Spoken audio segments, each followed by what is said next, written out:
پاپائیت کے نظام کے خلاف بغاوت، اور پاپائیت ہی ان کے نزدیک مذہب کا مذہب تھی، مذہب کے خلاف بغاوت۔ لہذا اس کے تحت رد عمل کے طور پر جو علوم اور فنون جنم لیے جنہوں نے، وہ بے خدا بلکہ مخالف خدا۔ سیاست سے اللہ کو نکالو، حاکم وہ نہیں ہے، حاکم عوام ہے۔ معیشت سے قرض حسنہ، شراکت مزاربت کو نکالو، بینک لاؤ، سود پر مبنی۔ معاشرت میں حیا، عفت، عصمت کے تصورات ختم کرو، اور آج کی یونائٹڈ نیشنز کی اصطلاح میں پروسٹیٹیوٹس کو بھی سیکس ورکرز کہو، وہ بھی ایک محنت کرنے والے ہیں، محنت کرنے والیاں ہیں۔ یہ بے خدا سائنس اور بے خدا بلکہ مخالف خدا فلسفہ ہے جس نے اس روشن خیالی کو جنم دیا ہے جو آج پیش کی جا رہی ہے۔ اصل روشن خیالی وہ تھی جو محمد رسول اللہ نے دی تھی، اور علامہ اقبال کے بقول آج اگر کہیں کو خیر یا خوبی ہے تو وہ صرف نور مصطفیٰ سے مستعار ہے۔ اس کا پس منظر کیا ہے وہ میں آپ کو بتا دوں۔ دیکھیے، اللہ تعالیٰ نے علم کے لیے دو آنکھیں دی تھی انسان کو۔ علم کی جو اہمیت آئی ہے وہ ابھی میں بتا چکا ہوں۔ قرآن مجید کہتا کسی ایسے چیز کے پیچھے مت پڑو جس کی بنیاد علم پر نہ ہو۔ اچھا، اسی لیے یہ تمام توہمات آکلٹ سائنس، حالانکہ انہیں سائنس کہا گیا ہے، پامسٹری ہو، نجوم شناسی ہو، یہ چیزیں ان میں حقیقت ہے، اسلام نے اس کا انکار نہیں کیا۔ Science of numbers, science of colours وغیرہ وغیرہ جنہیں آپ کہتے ہیں آکلٹ سائنس، ہٹاؤ ان سے، توجہ ہٹاؤ، جادو حق ہے مت کرو، کفر ہے۔ یہ نہیں کہا کہ یہ نفی کی ہے کہ ان میں کوئی حقیقت ہے ہی نہیں، تمہاری توجہ نہیں ہونی چاہیے۔ تمہیں ہم نے دو آنکھیں دی ہیں، اور سورہ بقرہ کے چوتھے رکوع میں اول دوم دونوں آنکھوں کا ذکر ہے۔ ایک آنکھ ہے ایکوائرڈ علوم کے لیے، جو علم تمہیں خود حاصل کرنا ہے، جسے پوٹینشلی آدم کے اندر ودیت کر دیا گیا تھا۔ جیسے آم کی گٹھلی میں پورا آم کا درخت ہے، علم آدم الاسماء کلہا میں وہ پورا ایکوائرڈ نالج موجود تھا جو آدم حاصل کر سکتا تھا یا نسل آدم حاصل کر سکتی تھی۔ اس کے لیے کیا اپریٹس دیا؟ ان السمع والبصر والفؤاد، ان تین چیزوں کو بروئے کار لاؤ اور قدم بقدم بڑھتے چلے جاؤ۔ یہ اس علم الاسماء کی ایکسفولیشن ہے جو آج ہم دیکھ رہے ہیں سائنس کی شکل میں، ٹیکنالوجی کی شکل میں۔ یہ بھی اللہ کا دیا ہوا علم ہے، اسے سیکولر علم نہ کہیے، قطعاً نہیں، بلکہ بڑا پیارا جملہ کہتے تھے ڈاکٹر رفیع الدین مرحوم و مغفور، میرے نزدیک فکر اقبال کے بہت بڑے شاعر ہیں، کہ Quran is the word of God and this universe is the work of God. ان دونوں میں کوئی تضاد نہیں ہو سکتا۔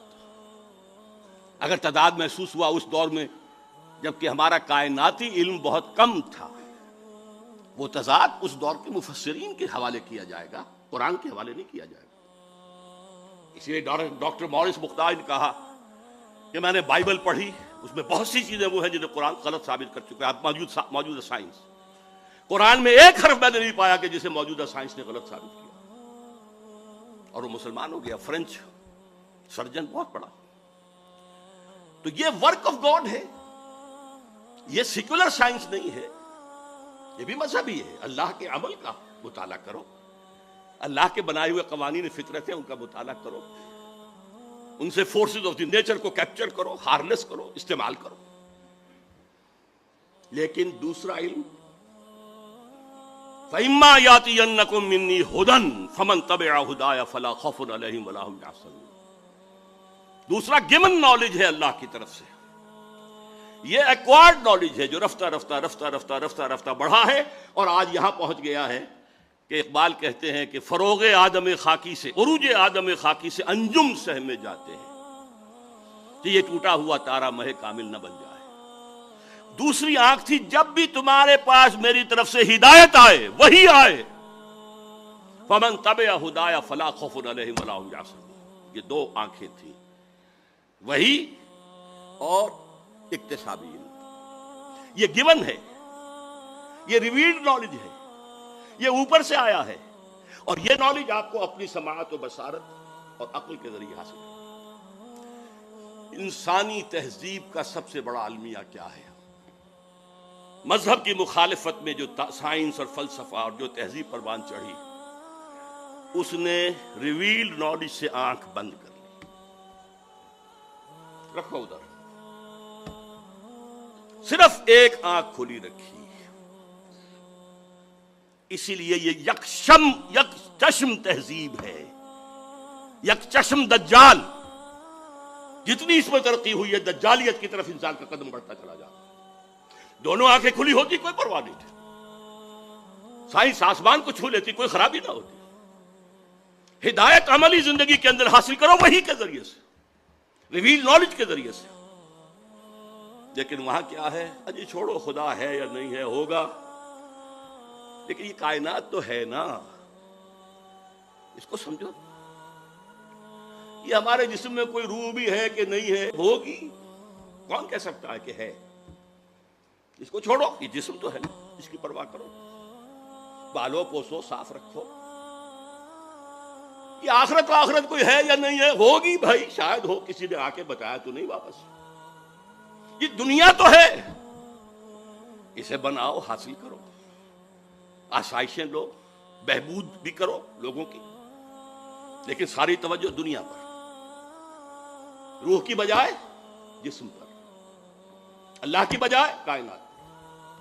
یہ صرف شفٹ آف ایمفیسس ہے جس نے کہ تہذیب، تمدن، فکر، فلسفہ سب کا رخ بدل دیا، یک چشمی بنا دیا۔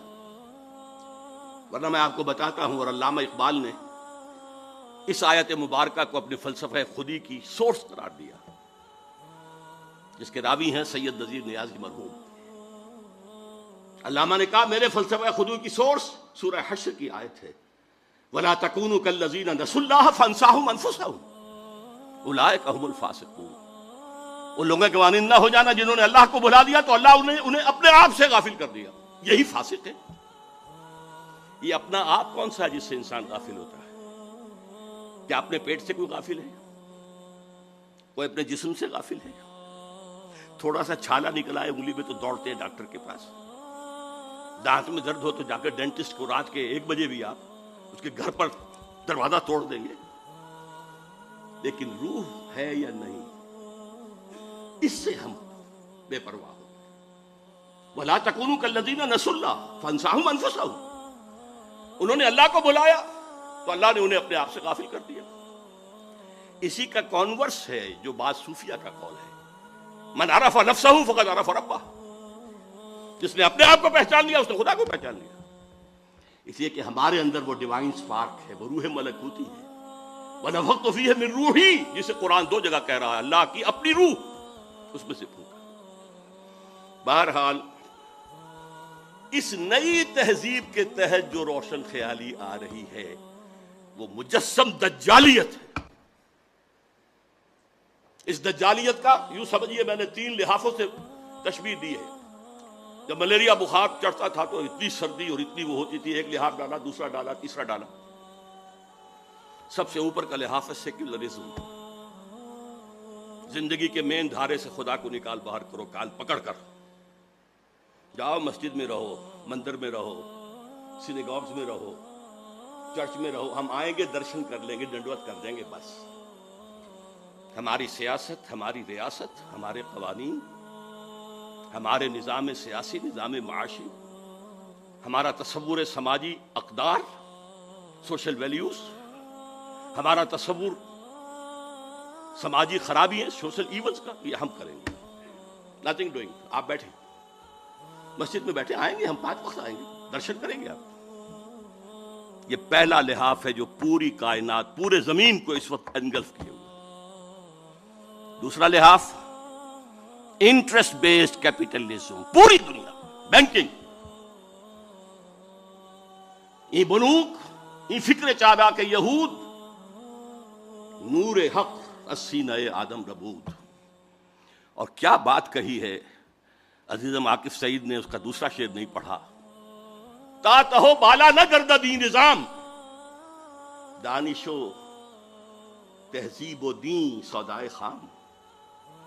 جب تک یہ بینکوں کا نظام تو بالا نہیں ہوتا، ختم نہیں ہوتا، اپروٹ نہیں ہوتا، اس وقت ایک دانش، کیا بات کرتے ہو دانش کی، تہذیب کیا بات کرتے ہو تہذیب کی، دین کیا بات کرتے ہو دین کی، سودائے خام، یہ تو بڑے کچے خیالات ہیں۔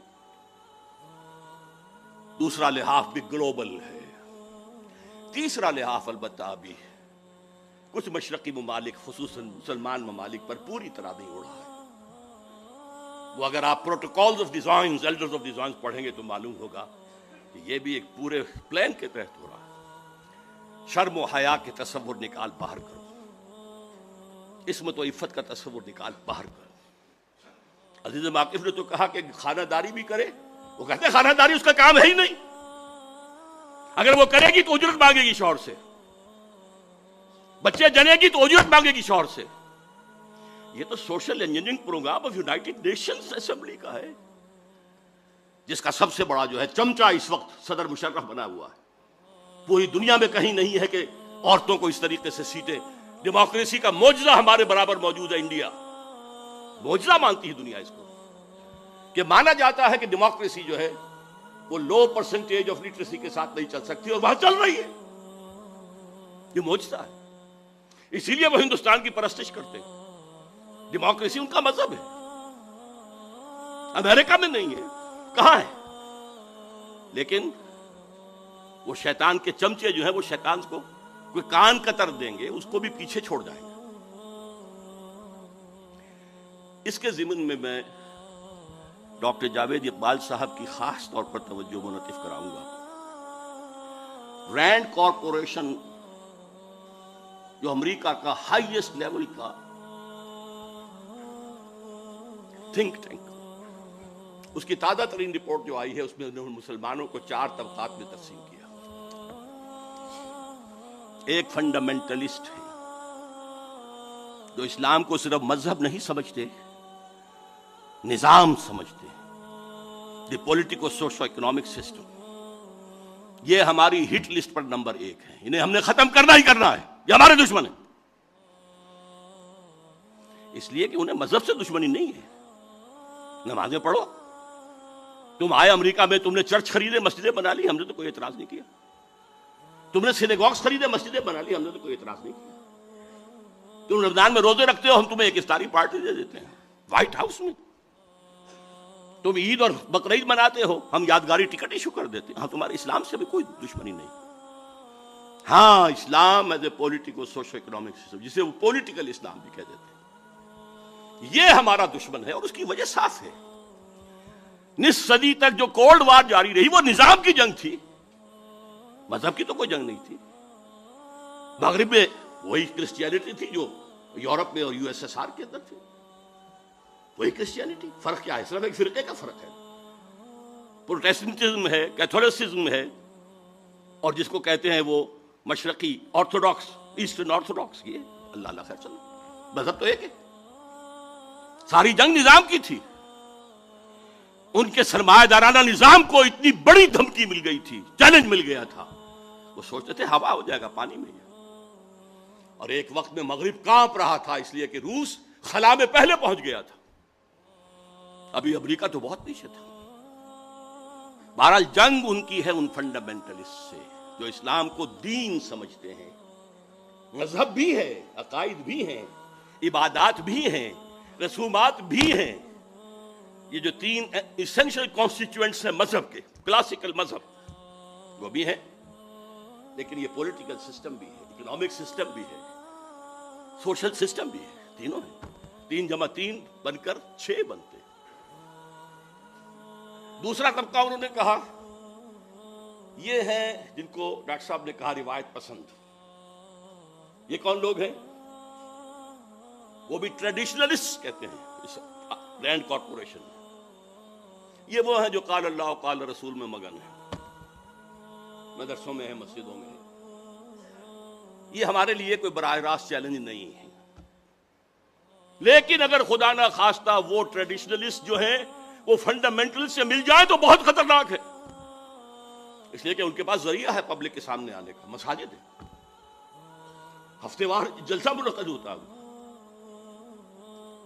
تو تیسرے نمبر پر ہیں ماڈرنسٹ، اور میں ڈاکٹر صاحب کو بھی انہی میں شمار کرتا ہوں،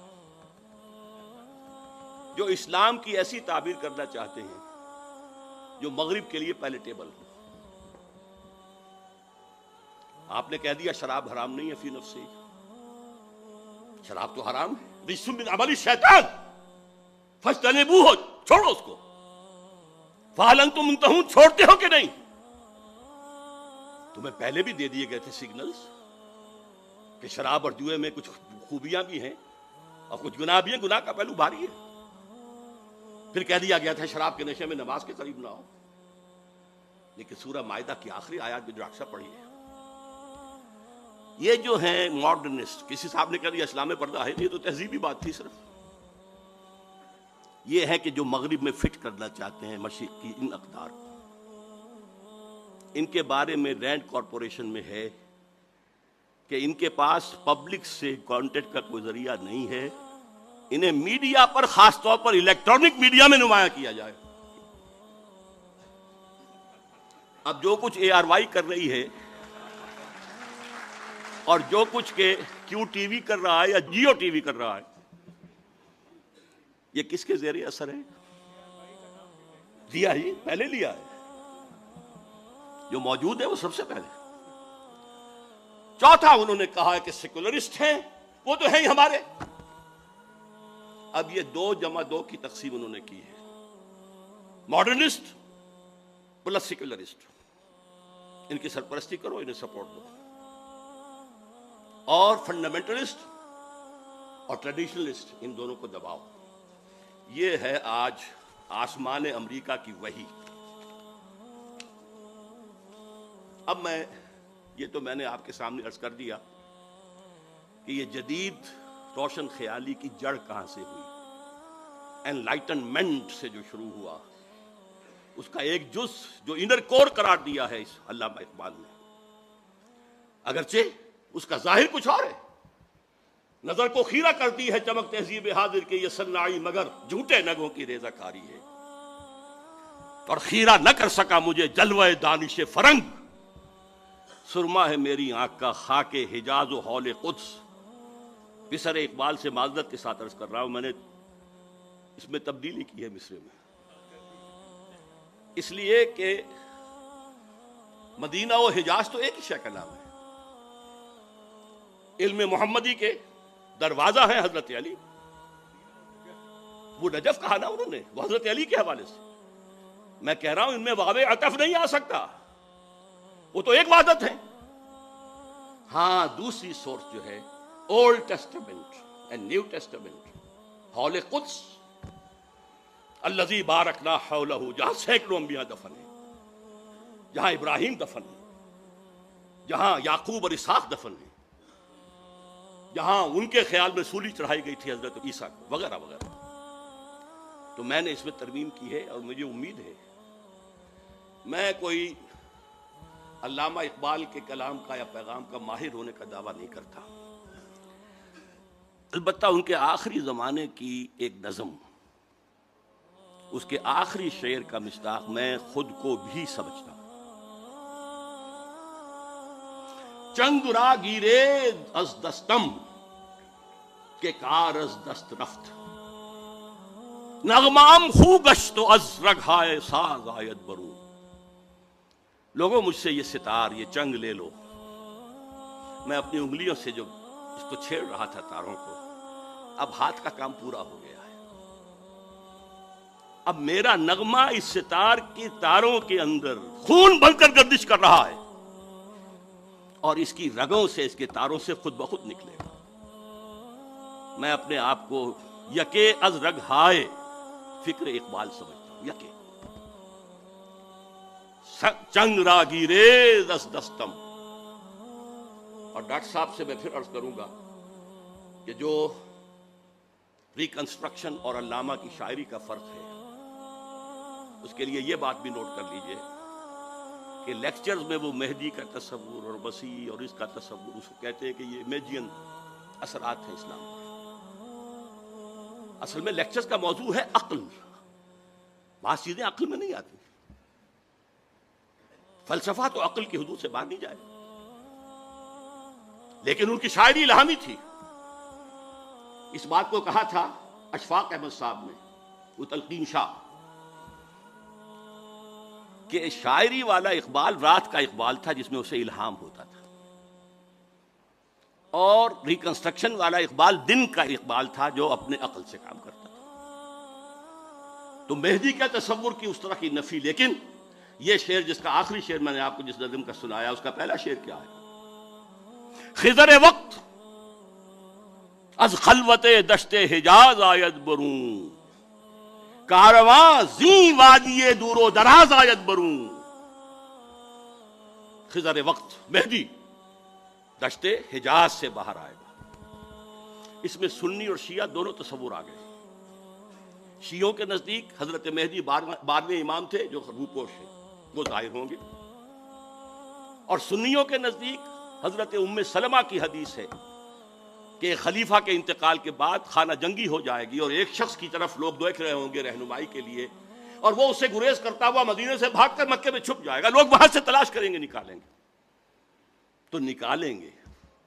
خضر وقت از خلوت دشت حجاز آید برون، کارواں زیں وادی دور و دراز. یہ وادی سندھ جس کا ایک حصہ افغانستان ہے، مشرقی افغانستان، دوسرا حصہ یہ پاکستان ہے، یہاں سے نکلے گا جو حضور کی حدیث کے مطابق یخرج ناس من المشرق یوطئون للمہدی، یعنی سلطان ہے.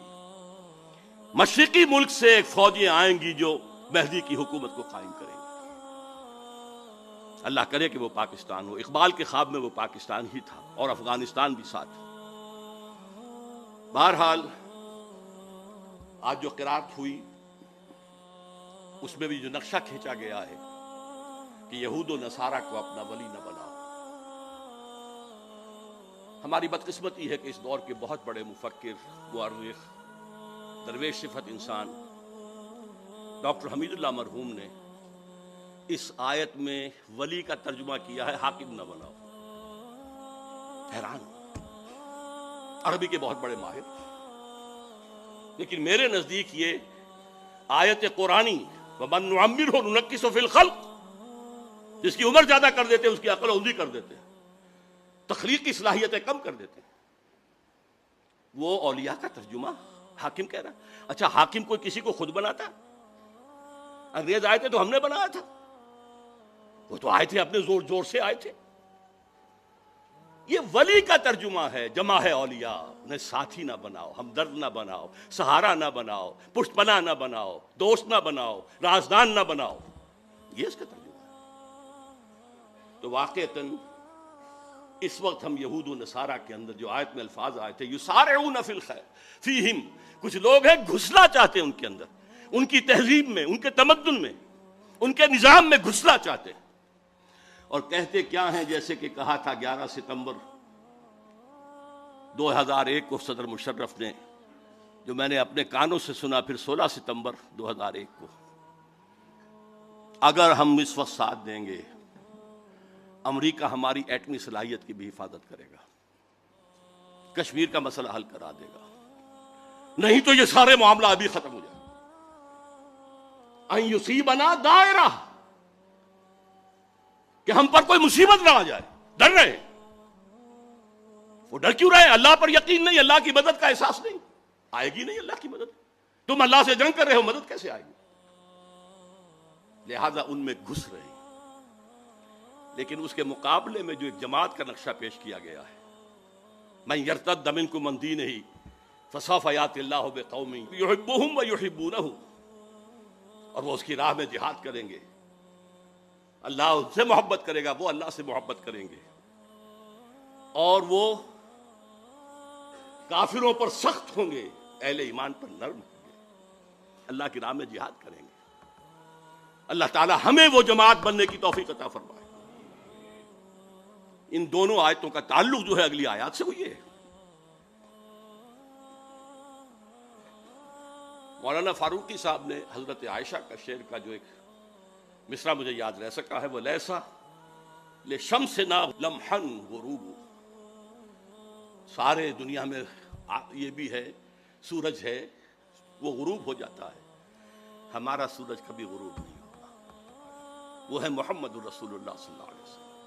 اقبال کی زبان میں سنا چکا ہوں، ہر کو جا بینی جہان رنگ و بو، جہاں کے از خاکش بروید آرزو، یاد نور مصطفیٰ اورا بہاست، یا ہنود اندر تلاش مصطفیٰ است۔ پھر جو آیت انہوں نے پڑھی، ودو لو تکفرون، وہ یہ چاہتے ہیں تم بھی کافر ہو جاؤ جیسے وہ خود کافر ہے۔ دم کٹی بلی چاہتی ہے سب کی دمیں کٹ جائیں۔ اس کو نہ سمجھ کر اور صرف وقتی سے فائد، میں نے کہہ دیا تھا 16 ستمبر 2001 کو، روبرو کہا تھا کہ آپ جو کچھ کر رہے ہیں وہ غداری ہے عدل و انصاف کے مسلمہ اصولوں سے، کہ ابھی کوئی جرم ثابت نہیں، طالبان کا تو کوئی ہے ہی نہیں جرم، اگر آپ کہتے ہیں اسامہ بن لادن کا وہ بھی ثابت نہیں، اور سزا دینے پر تل گئے۔ کون سے اصول ہیں یہ عدالت کے؟ ڈاکٹر صاحب تو چیف جسٹس بھی رہے۔ نمبر 2، یہ غیرت اور حمیت سے بغاوت ہے۔ ایک حکومت آپ نے قائم کروائی، مدد کی، سپورٹ کیا، پروموٹ کیا، اس کا سفیر آج تک بھی بیٹھا ہوا ہے آپ نے انہیں ریکگنائز کیا، اور ایک دھمکی پر پتاشے کی طرح بیٹھ کے 180 کا ٹرن لے لیا۔ تو کوئی غیرت اور حمیت بھی کسی شے کا نام ہے؟ کہ حمیت نام تھا جس کا گئی تیمور کے گھر سے، وہ تیمور کے گھر سے کیا سادات کے گھر سے گئی۔ مشرف صاحب تو سید ہونے کے مدعی ہیں۔ اور نمبر 3، یہ بغاوت ہوگی اسلام سے کہ ایک مسلمان حکومت کے خلاف، مسلمان ملک کے خلاف غیر مسلموں کا ساتھ دیا۔ البتہ جو آپ بتا رہے ہیں حکمتیں وہ حقیقی ہیں، میں مانتا ہوں، لیکن وقتی ہیں۔ جلد یا بدیر آپ کی باری آ کر رہے گی۔ بعد میں خود کہا مشرف نے کہ ہماری باری بھی آ سکتی ہے، لیکن آپ جا رہے ہیں اسی کے دامن میں۔ لا ملجا منکا ولا ماوا الا الیک، یہ تو دعا ہے رات کے وقت سونے کی مصنون دعا۔ اے اللہ، تیرے کسی اقدام کے خلاف کہیں پناہ لینے کی جگہ ہے ہی نہیں سوائے تیرے دامن کے۔ جیسے ماں بچے کو مارتی ہے اور بچہ ماں سے چمٹا جاتا، کہاں جائے؟ لہٰذا یہ امریکہ سے چمٹے جا رہے ہیں۔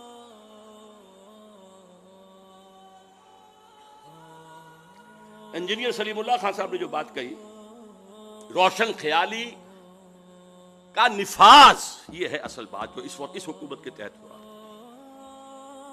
پوری ریاستی مشینری کو استعمال کر کے، اپنے خیالات مطلقہ کو استعمال کر کے، جو ان کے خیال میں روشن خیالی ہے، جو روشن خیالی کا آتاترک ماڈل ہے، برقعے زبردستی اتروا دیے، انگریزی لباس پہننا لازم کر دیا گیا، اذان بھی دو تو ترکی میں دو، نماز پڑھو تو ترکی میں پڑھو۔ یہ سارا معاملہ یہ شخص بھی کرے گا اگر اسے مہلت مل گئی، بلکہ اس سے 10 قدم آگے جائے گا۔ حافظ عاکف سعید صاحب کی گفتگو میں سے میں نے صرف ایک چیز نوٹ کی تھی، اس کا میں پہلے تذکرہ کر چکا ہوں کہ تمہاری تہذیب اپنے خنجر سے آپ ہی خودکشی کرے گی۔ یہ واقعہ ہے جو پیش آ چکا، تہذیب مر چکی ہے، خلاف فطرت، اصول تخلیق کے خلاف دنیا جا رہی ہے، جسے قرآن نے کہا تقطعون السبیل، تم راہ مار رہے ہو۔ یہ راہ مارنا جو ہے رہزنی بھی ہے، اور یہ انسانیت کی پیدائش کی راہ نہیں ماری جا رہی۔ 2 عورتوں کی شادی، 2 مردوں کی شادی، فطرت کے راہ کو مسدود کیا جا رہا ہے۔ محترم اور مکرم ڈاکٹر جاوید اقبال صاحب کی جو کے فرمودات میں سے ایک پر میں پہلے تبصرہ کر چکا ہوں۔ میرے نزدیک یہ انلائٹنمنٹ کی تعبیر ہے، جو آج سے 400 برس پہلے کی بات ہے، اور آج اسے ہم اس انلائٹنمنٹ جس میں اسلام کی انلائٹنمنٹ کے ساتھ یہودیوں کا ذہن، فکر چالاک یہود شامل ہو گیا تھا۔ مجھے ایک شعر یاد آیا، کون سیاہی گھول رہا ہے وقت کے بہتے دریا میں، وقت کا بہتا دریا، اسلام کی تعلیمات، حریت و اخوت و مساوات، جس کا راگ الاپا اقبال نے، جس کا راگ الاپا بلکہ قوالی کہی جس کی قائد اعظم نے، اس کے اندر زہر داخل کیا ہے۔ حریت اللہ سے بھی آزادی ہے، مادر پدر آزادی، مساوات عورت مرد بالکل برابر، سماجی نظام کیا ہے یہ شرم اور حیا اور یہ عصمت و عفت، غیرت نہ تجھ میں ہوگی نہ زن ووٹ چاہے گی. وہ زمانہ آ رہا ہے، آ چکا ہے. نمبر 2، ڈاکٹر صاحب نے سب سے زیادہ اہم قرار دیا انقلاب فرانس کو. یقیناً وہ بھی رینیسنس کا ایک پروڈکٹ ہے، نتیجہ ہے. آزادی، بادشاہوں سے آزادی، جاگیرداروں سے آزادی، لارڈ سے، بیرن سے آزادی. لیکن اس کا جو اصل مظہر ہے وہ ہے در حقیقت چرچ آف انگلینڈ اور بینک آف انگلینڈ. یہ ہیں دو چیزیں جو یہودیوں نے وہاں پر مسلط کی. چرچ پاپائیت سے اگر بغاوت نہ ہوتی تو سود کی اجازت نہیں مل سکتی تھی. سود حرام تھا، یورپ کے نظام کے تحت حرام تھا. پروٹیسٹنٹس کے ذریعے سے انہوں نے اس کی اجازت حاصل کی اور پھر اپنے سودی ہتھ کنڈوں کے اندر پورے یورپ کو جگڑ لیا. فرنگ کی رگے جا پنجے یہود میں. Bank of England. تیسری بات جو جمال الدین افغانی کے بارے میں کہی کہ خلیفہ پر شورا کی رائے یا اکثریت کی رائے مؤثر ہونی چاہیے، بائنڈنگ ہونی چاہیے. میں نے اپنا جو تصور پیش کیا ہے جدید خلافت کا، اس میں یہی بات کہی ہے. درخواست کروں گا کہ ڈاکٹر صاحب میری وہ چھوٹی سی کتاب پڑھ لیں. انسٹیٹیوشن بہت بعد میں ڈیولپ ہوئے ہیں. خلفائے راشدہ میں لیجسلیچر اجتہاد اور جو ایگزیکٹو اور جوڈیشری سب کے ہیڈ خلیفہ تھے. جیسے حضور تھے تینوں چیزیں جمع تھی. لیکن آج انسٹیٹیوشن ڈیولپ ہو گئے. یہ تین پلرز کو علیحدہ کرنا ہوگا. آج ہمیں وہ شخص نہیں مل سکتا جو تقوی اور تدین میں، خدا ترسی میں اور للہیت میں صحابہ کرام کے صف میں کھڑا ہو سکے. لہذا وہ اعتماد نہیں کیا جا سکتا. فیڈریشن کی جو تجویز انہوں نے پیش کی تھی، میرے علم میں حال ہی میں آیا ہے کہ ان کی تجویز تھی کہ یہ علاقہ ہندوستان کا جو آج پاکستان کی شکل میں ہے اور افغانستان اور روسی ترکستان مسلمان ریاستیں، کیونکہ 1897 میں جمال الدین افغانی کا انتقال ہو چکا تھا. بولشوک ریولوشن آیا 20 برس بعد 1917 میں. اس وقت تک یہ ترک ریاستیں مسلمان ریاستیں تھیں. ان کو جوڑ کر، اس لیے کہ ان تینوں کے اندر فقہ حنفی ہے جو غالب ہے، ایک ہی فکر ہے. ایران کو اس نے شامل نہیں کیا، حالانکہ بائی برتھ ہی وادن ایرانی. وہاں ذرا مختلف ہے عقائد بھی اور فقہ بھی. ان تینوں کو جوڑ کر ایک بلاک بنایا جائے. یہ خواب تھا جو اس نے دیکھا تھا. ایک دوسرا خواب اقبال نے دیکھا تھا 1930 کے خطبے میں کہ یہ ڈیسٹنی ہے کہ ہندوستان کے شمال مغرب میں ایک آزاد مسلمان ریاست قائم ہو. اور اگر ایسا ہو گیا تو ہمیں موقع مل جائے گا کہ اسلام کے چہرے پر عرب امپیریلزم کے دور میں جو دبے اور داغ آ گئے تھے انہیں ہٹائے اور صحیح اسلام کا نمونہ پیش کریں. سر سید کے بارے میں جو کچھ کہا ہے ڈاکٹر صاحب نے، ان پر کفر کا فتویٰ ان کی تعلیمی پالیسی کی وجہ سے نہیں لگا. حقائق کو درست کانٹیکسٹ میں سمجھنا چاہیے. جیسے کہ ڈاکٹر شاہد صاحب نے کہا، وہ اپنی قومی سوچ کے دائرے سے نکل کر مذہبی اور اعتقادی دائرے میں داخل ہو گئے. انہوں نے کہا فرشتہ کوئی چیز نہیں ہے، صرف فورسز آف دی نیچر جو ہے وہ فرشتے ہیں بس، کوئی ان کا باڈیلی ایگزسٹنس نہیں ہے، شخصی کوئی ان کا وجود نہیں. جن بھی عام انسان ہوتے ہیں کوئی نہیں آگ سے پیدا کیے گئے. بس صرف جیسے ہم کہتے ہیں کہ وہ غصے میں آگ بگولا ہو گیا، تو جو ان پڑھ قسم کے لوگ ہوتے ہیں وہ غصے میں آگ بگولا ہو جاتے ہیں. اس لیے وہ لوگ ہیں کہ جنہوں جن کہا گیا. وہ آگ تو نہیں ہوتے، نہ آگ سے بنے، انسانی ہوتے. معجزات کا انہوں نے انکار کیا. وہ جو قانون مادی تھا اس کو اتنا غالب سمجھا کہ قدرت خدابندی بھی اس کی پابند ہو چکی ہے. یہ قوانین اللہ نے بنائے، کیا وہ انہیں توڑ نہیں سکتا کبھی؟ نہیں، یہ قوانین بالا تر ہے. اس اعتبار سے ان پر کفر کے فتوے لگے. وہ علم کلام کے میدان میں آ گئے تھے، ورنہ صرف تعلیم کی بات کرتے تو اختلاف تھا علماء کو. علماء نے اصل میں وہ نان کوآپریشن شروع کر دی تھی بہت پہلے، جس کا خواب گاندھی کو بہت بعد میں آیا. ہم تمہارا علم پڑھیں گے، نہ سائنس پڑھیں گے، نہ فلسفہ پڑھیں گے، نہ تمہارے کالجوں اور یونیورسٹیوں میں جائیں گے، ہم تو قال اللہ و قال رسول کے جزیرے بنا کر بیٹھ جائیں گے کونوں کھدروں میں. It was a naan cooperation with the Britishers. بہرحال اس میں پازیٹیو اور نیگیٹو دونوں باتیں کہی جا سکتی ہیں. اور میں ڈاکٹر صاحب کی خدمت میں اپنا چھوٹا سا مضمون پیش کروں گا. اسلام کی نشت ثانیہ کرنے کا اصل کام درخواست ہے، اور آپ لوگوں کے سامنے اعلیٰ رؤوس الارشاد وعدہ لینا چاہتا ہوں کہ ضرور پڑھیں گے. علامہ اقبال کے بعد میں مولانا مودود نے جو کہا وہ میں سمجھتا ہوں زیادتی ہے. مودودی صاحب نے جو باتیں کہیں کہ وہ ملامتی یا فرقے سے تھے، یہ صوفیوں کا ایک مسلک ہے. بعض صوفی جو للہیت میں اتنے گزر جاتے تھے، غلو، کہ لوگ کہیں ہمارے عقیدت مند نہ ہو جائیں. عقیدت مند ہو جائیں گے تو ہمارے ہاتھ چومیں گے، ہمارے پاؤں چومیں گے، شخصیت پرستی آ جائے گی، اور یہی بت پرستی کی بنیاد ہوتی ہے. تو وہ خلاف شرع کام علل اعلان کرتے تھے تاکہ لوگ ہم سے متنفر ہو جائیں، ہمارے پاس نہ آئے، لیٹ اس الون، ہمیں رہنے دیں. اس میں کوئی توہین کا پہلو بالکل نہیں تھا. علامہ اقبال کے خطبہ الہ آباد میں جو قومیت کی بحث ہے اس کو تو عام کیا ہی مودودی نے، مسئلہ قومیت نامی کتاب لکھ کر. علامہ کا خطبہ تو آج بھی لوگ پڑھیں تو سمجھ نہیں سکتے، وہ فلسفیانہ بحث ہے، لیکن اس کو عام کیا ہے. مسئلہ قومیت کے نام سے کتاب، جو ایک زمانے میں مسلم لیگیوں کے آنکھ کا تارا تھی اور ہزاروں لاکھوں اس کے جو ہے تقسیم کیے گئے.